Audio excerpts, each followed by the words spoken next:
Communities are starting to clean up in Alabama and Mississippi after another tornado outbreak. At least 5 people dead, power lines down, homes and businesses are damaged. Survivors are now turning their attention to getting their lives back on track. I didn't sleep any. All this stuff running through my mind, what I'm going to do about my cars, where we're going to stay, what we're going to do. I was handling it pretty good till I seen Mary Rose come around the corner and all covered up with junk. You know, that kind of hit me kind of hard, but we just laughed it off and said, you know, we can live through this. Thousands remain without power right now in Alabama. NewsNation's Elizabeth Lane joins us with the latest on the cleanup. The damage is extensive. In fact, most homes in this neighborhood are completely leveled. Personal items are strewn all over the place. The cleanup process will certainly take some time.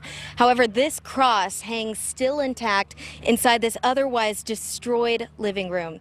I spoke with some of the survivors who say it's their faith that's going to keep them strong. 1 minute we're okay. Next minute, you know, we're down. In a matter of minutes, Leander Bowers and Lanisha Anderson lost 3 family members. This cul-de-sac holds most of their childhood memories. The homes they grew up in, destroyed. I don't even believe it has really hit this hard, you know, because this is where family is and this is where we grew up. This is all I know right here. The cousins say they are holding up, but still in shock as a number of family members remain in the hospital. Despite cleanup efforts, Bowers and Anderson likely won't rebuild here. The tornado just too traumatic. I don't think anybody else will come back up here, you know, after this. I just don't see it.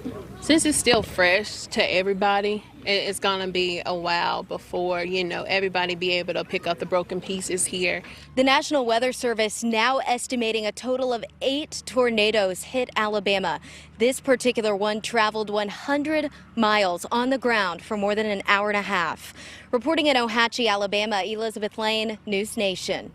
All right, Albert, so we had Elizabeth in Ohatchee. We have Gerard in Centerville. We know Mississippi was also hit. Just a mess. Georgia early this morning hit really hard as well. We're just getting word in the last few minutes that Noonan, Georgia, that's the southwest of Atlanta, dealt with at least an EF4 tornado. Those are winds around 170 miles per hour. Here's a look at all those tornadoes.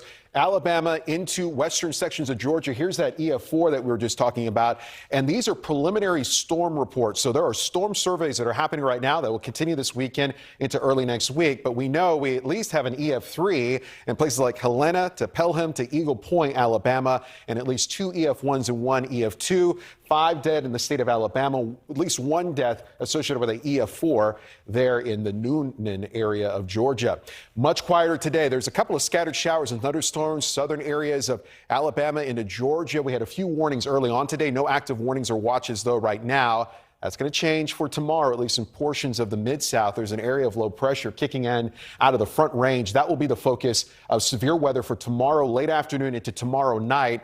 We'll have a few thunderstorms tomorrow morning stretched across Tennessee, but it'll be latter part of tomorrow into the early morning hours on Sunday that will have the potential for severe thunderstorms coming in out of the west. So the National Weather Service has placed cities like Memphis under an enhanced risk for tomorrow for the threat of large hail damaging winds and also a few tornadoes for tomorrow. That severe weather threat will slide off towards the east on Sunday to include places like D.C., Charlotte, Raleigh, extending into Atlanta. That's a level 2 out of 5, a slight risk for severe weather on Sunday, mid-morning into the afternoon. A couple of isolated tornadoes in this part of the country for Sunday. We'll be watching it for you throughout the weekend here on NewsNation, Nicole.